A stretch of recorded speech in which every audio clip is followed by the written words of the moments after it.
A Chinese man comes to Los Angeles for a holiday. He arrives at LAX and gets a cab to take him to his hotel. On the way, he sees a few buses, and he says to the taxi driver, "The buses here are so noisy and really slow. In China, the buses are very fast." The taxi driver says nothing. Later, the Chinese tourist sees a marine with a few boats sailing by. He comments again to the driver, "The boats here are so slow. In China, the boats are very fast." The driver kept silent and drove. When they get to the hotel, the Chinese tourist gets out of the taxi and asks for the meter reading. The driver calmly tells him the price, and the man is startled. "Are you kidding?" he yells. "Your buses are so slow and the boats are so slow. If everything else here is so slow, then how come the meter of your taxi is so fast?" The driver gives him a smile and says, "It's made in China." A pastor decided to add a little twist to his Sunday service. With a grin, he announced, "Today, we're going to try something different. I'll say one word, and you'll sing the hymn that comes to mind." He kicked it off with, "Cross." Without missing a beat, the congregation launched into "The Old Rugged Cross." Next, he called out, "Grace." The response was immediate. "Amazing grace. How sweet the sound." Then the pastor exclaimed, "Power!" The congregation belted out, "There is power in the blood." Finally, the pastor said, Total silence. Eyes widened. People exchanged nervous glances, unsure what to do. Suddenly, from the back of the church, an 87-year-old grandmother stood up and began singing in her shaky but proud voice, "Precious memories, how they linger." An old man walks into the barber shop for a shave and a haircut, but he tells the barber he can't get all his whiskers off because his cheeks are wrinkled from age. The barber gets a little wooden ball from a cup on the shelf and tells him to put it inside his cheek to spread out the skin. When he's finished, the old man tells the barber that was the cleanest shave he's had in years. But he wanted to know what would have happened if he had swallowed that little ball. The barber replied, "Just bring it back tomorrow, like everyone else does." Clifford and Daisy May were married for many years. Whenever there was a confrontation, yelling could be heard deep into the night. Clifford would shout, "When I die, I'll dig my way up and out of the grave and come back and haunt you for the rest of your life, old woman." Neighbors feared him. Old Clifford liked the fact that he was feared. He died at the ripe old age of 98. After the burial, Daisy May's neighbors, concerned for her safety, asked, "Aren't you afraid that he may indeed be able to dig his way out of the grave and haunt you for the rest of your life?" She replied, "Let him dig. I had him buried upside down, and I know he won't ask for directions." A man was sitting peacefully reading his newspaper when his wife suddenly walked up behind him and smacked him on the head with a magazine. "What was that for?" he asked, rubbing his head. "I found a piece of paper in your pants pocket with the name Laura Lou on it," she snapped. "Oh, that? Honey, that was the name of a horse I bet on at the races 2 weeks ago," he explained. She paused, then sighed. "Oh, I'm sorry. I should have known there was a logical explanation." All was forgiven until 3 days later. While he was watching a ball game, she walked up and knocked him out cold with a cast-iron skillet. When he finally came to, he groaned. "What the was that for?" She crossed her arms and said, "Your horse just called." Buddy and his wife Edna would go to the state fair every year. And every year Buddy would say, "Edna, I want to ride in that helicopter." And Edna would always say, "I know, Buddy." But that helicopter ride is $50, and $50 is $50. One year, Buddy and Edna went to the fair, and Buddy said, "Edna, I'm 85 years old. If I don't get on that helicopter, I may never get another chance." "Dude, the helicopter ride is $50, and $50 is $50, Edna replied. The pilot overheard the couple and said, "Guys, I'm gonna make you a deal. I'm gonna take you both for a ride, And if you're quiet the whole ride and don't say a word, I'm not going to charge you a dime. But if you say one word, $50. Buddy and Edna agreed and got on the plane. The pilot did all kinds of fancy maneuvers, but not a word was heard. He did his daring tricks over and over again, but still, not a word. When they landed, the pilot turned to Buddy and said, "Wow, I did everything I could to get you to scream. But you didn't. I'm impressed." Buddy replied, "To tell you the truth, I almost said something when Edna went down. But you know, $50 is $50. In a small village, a young woman noticed something peculiar while relieving herself. Her urine formed 4 streams instead of 1. Worried and confused, she decided to visit the free medical camp set up in her town. Nervously, she explained her issue to the doctor. "Whenever I, go, it comes out in 4 streams." "Is that normal?" The doctor, trying to keep a straight face, assured her he'd examine her thoroughly. After a careful check, the doctor smiled and said, "Well, no wonder it's splitting into 4 streams. There's a button with 4 holes stuck inside." There once was a man who owned a sausage factory, and he was showing his arrogant, preppy son around his factory .try, as he might to impress his snobbish son. His son would just sneer. They approached the heart of the factory, where the father thought this should impress him. He showed his son a machine and said, "Son, this is the heart of the factory. With this machine here, we can put in a pig, and out comes sausages." The prudish son, unimpressed, said, "Yes, but do you have a machine where you can put in a sausage and out comes a pig?" The father, furious, thought and said, "Yes, son, we call it your mother." Kevin had just gotten a new car and was out for a drive when he accidentally cut off a truck driver. Truck driver motioned for Kevin to pull over. When Kevin did, the driver got out of his truck and pulled a piece of chalk from his pocket. He drew a circle on the side of the road and gruffly commanded to Kevin, "Stand in that circle and don't move." He then went to Kevin's car and cut up its leather seats. When he turned around, Kevin had a slight grin on his face, so the driver said, "Oh, you think that's funny? Watch this." He gets a bat out of his truck and breaks every window in Kevin's car. When he turns and looks at Kevin, he smiles. Driver is getting really mad. He gets his knife back out and slices all its tires. Now Kevin is laughing. The truck driver is really starting to lose it. He goes back to his truck and gets a can of gasoline, pours it on Kevin's car, and sets it on fire. He turns around and Kevin laughs so hard that he is about to fall down. "What's so funny?" the truck driver asked. Kevin replied, "Every time you weren't looking, I stepped outside the circle." The first grade teacher was beginning a new lesson on multisyllable words. She decided to ask the children for examples of words with more than 1 syllable. "Jane, do you know any multisyllable words?" After a moment of thought, Jane proudly responded, "Monday." "Great, Jane, that's 2 syllables. Mon.day. Does anyone know another word?" I do. Me? Me," exclaimed Johnny. Knowing Johnny's tendency for humor, she decided to call on Mike instead.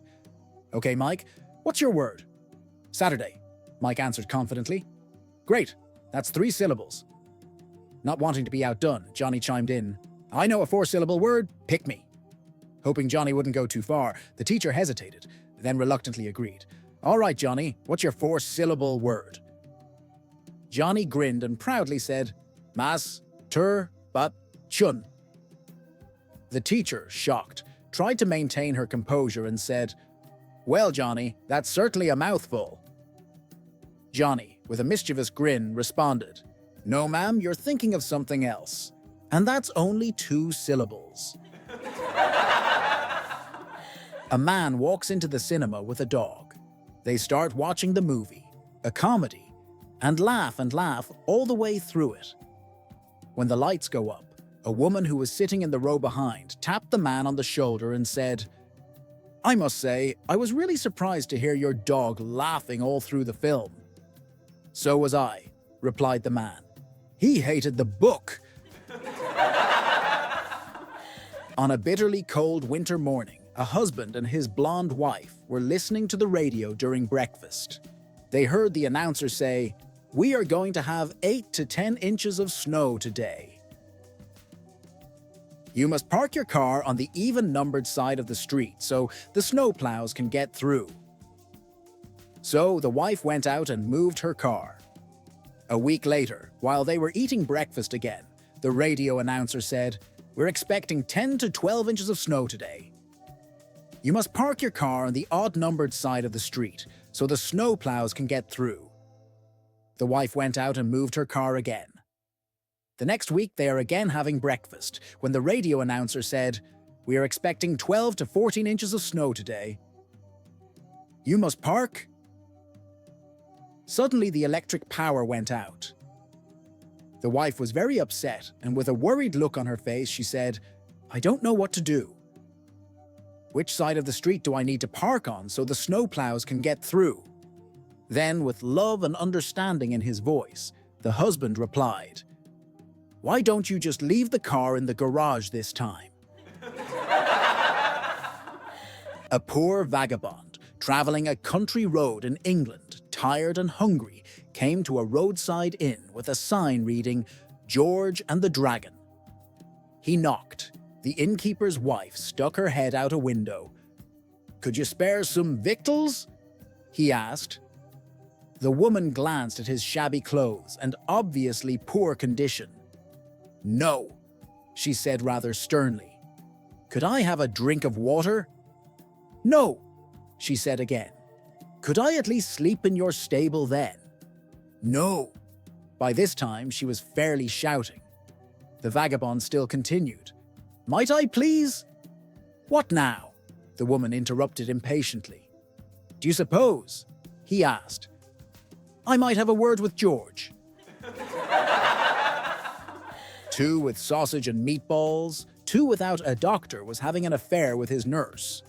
Shortly afterward, she told him she was pregnant. Not wanting his wife to know, he gave the nurse a sum of money and asked her to go to Italy and have the baby there. "But how will I let you know the baby is born?" she asked. He replied, "Just send me a postcard and write spaghetti on the back. I'll take care of expenses." Not knowing what else to do, the nurse took the money and flew to Italy.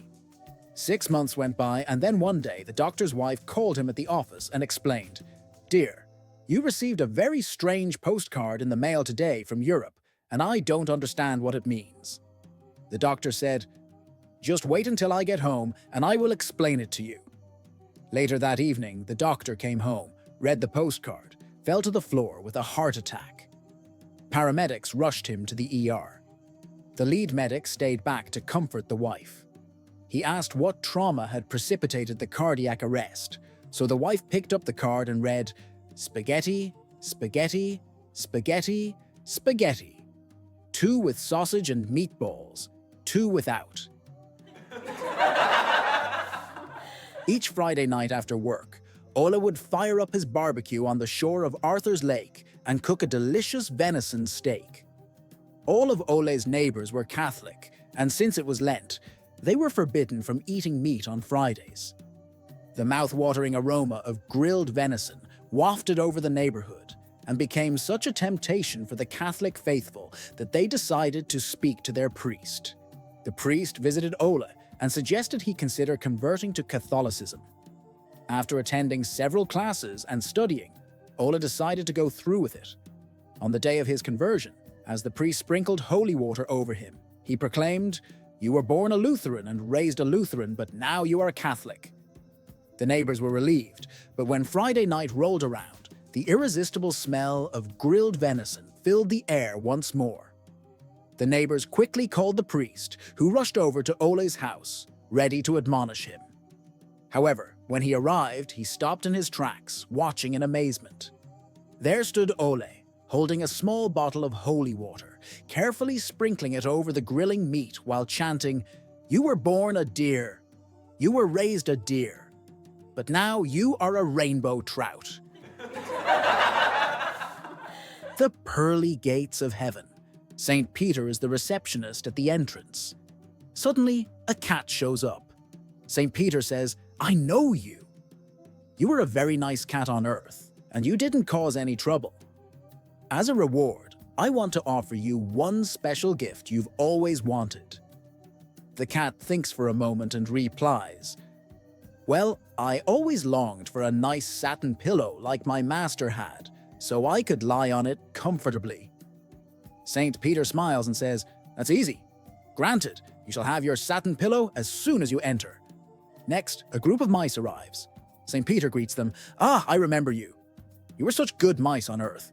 You didn't steal food or cause problems for anyone. Therefore, I want to grant you one special wish you've always had." The chief mouse responds, "Well, we always watched the children playing and thought roller skating looked beautiful and so much fun. Could we each have some roller skates, please?" St. Peter nods. "Granted. You shall have your roller skates." The next day, as St. Peter makes his rounds inside the gates, he sees the cat lounging comfortably on its pillow. He asks, "Well, cat, did you enjoy the satin pillow?" "Oh, indeed I did," the cat replies. "And I must say, that Meals on Wheels service was a delightful surprise too. I was testing children in my Dublin Sunday school class to see if they understood the concept of getting to heaven. I asked them, if I sold my house and my car, had a big garage sale, and gave all my money to the church, would that get me into heaven? No, the children answered. If I cleaned the church every day, mowed the garden and kept everything tidy, would that get me into heaven? Again, the answer was no. If I gave sweets to all the children and loved my husband, would that get me into heaven? Again, they all answered no. I was just bursting with pride for them. I continued, "Then how can I get into heaven?" A little boy shouted out, "You've got to be fucking dead!" It's a curious race, the Irish. It brings a tear to the eye, doesn't it? One evening after dinner, my son rushed up to me, clearly worried. "Dad, something's wrong with one of my lizards. He's just lying there, looking sick. Can you help?" Trying to appear calm, I followed him into his room. Sure enough, one of his two lizards was lying on its back, looking unwell. Unsure of what I was seeing, I called for my wife. "Honey, come take a look at this." She entered the room and gasped, "Oh my goodness, I think she's having babies." My son was horrified. "What? But their names are Bert and Ernie." I was equally confused. "Wait, how is that possible? We agreed we didn't want them reproducing," I said, looking at my wife. She gave me a dry look. "And what exactly do you expect me to do about that?" "You were supposed to get 2 males, I reminded her. "Well, sometimes it's hard to tell," she shot back. By now, the rest of the family had gathered around to witness the spectacle. Trying to make the best of it, I turned to the kids. "All right, kids, we're about to witness something special. The miracle of life." The kids groaned in disgust. "Gross." "What are we supposed to do with a bunch of baby lizards?" my wife asked, concerned. I peered closely at the lizard. It squirmed, and what looked like a tiny foot briefly appeared before disappearing again. "We're not getting very far here," I observed. "It's breach," my wife whispered in alarm. "Do something, Dad," my son urged. Nervously, I reached in to try and assist, but every time I gently pulled, the tiny foot slipped back in. "Should we call 911? My eldest daughter asked. "Maybe they can help?" "Let's get Ernie to the vet," I decided. We rushed to the vet, with my son holding the lizard's cage on his lap. "Hang in there, Ernie," he whispered. At the vet's office, the doctor examined Ernie closely. After a few moments, he turned to my wife and me with a calm expression. "Mr. and Mrs. Cameron, may I speak to you privately?" We followed him aside, and he smiled. "Ernie's perfectly fine. He's not in labor. In fact, Ernie is a young male. Sometimes when they grow up, they act out a bit." We stared at him for a moment, understanding slowly dawning. "So Ernie wasn't sick, just, Acting out? My wife asked, trying not to laugh. That's correct, the vet confirmed. My wife chuckled softly, but the more she thought about it, the harder it became for her to keep it together. Soon she was laughing uncontrollably. What's so funny? I asked, already knowing what she found amusing. She gasped for breath between laughs. I just can't believe you were trying to help him like that. That's enough, I muttered, feeling more than a little embarrassed. We thanked the vet and bundled Ernie back into the car.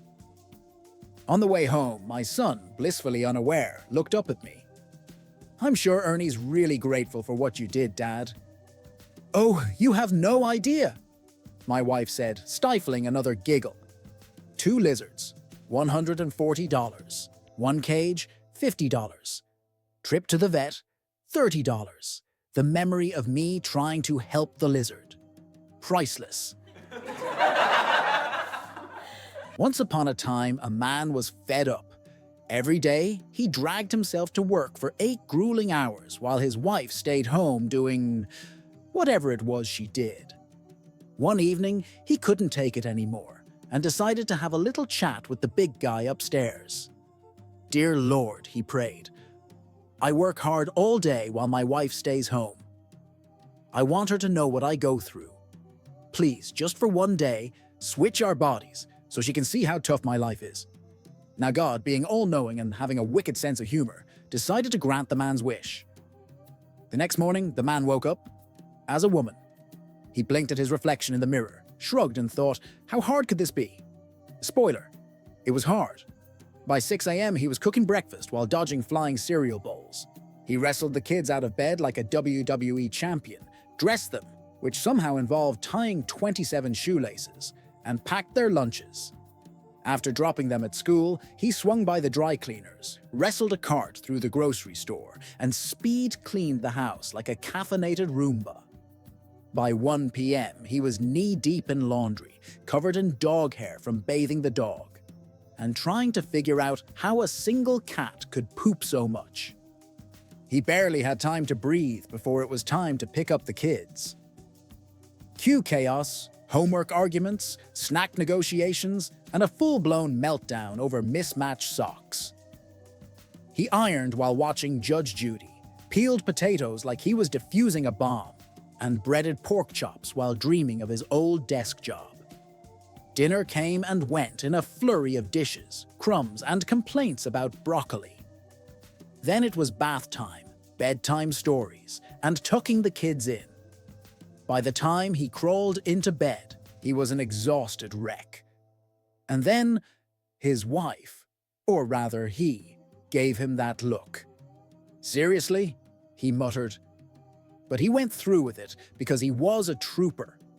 The next morning, completely wrecked, he knelt by the bed and begged, Lord, I was so wrong. Please, I'll never complain again. Just switch us back. God, chuckling from above, replied, Well, about that. You got pregnant last night. So, you're gonna need to ride this out for the next 9 months. And that's when the man realized God truly does work in mysterious and hilarious ways.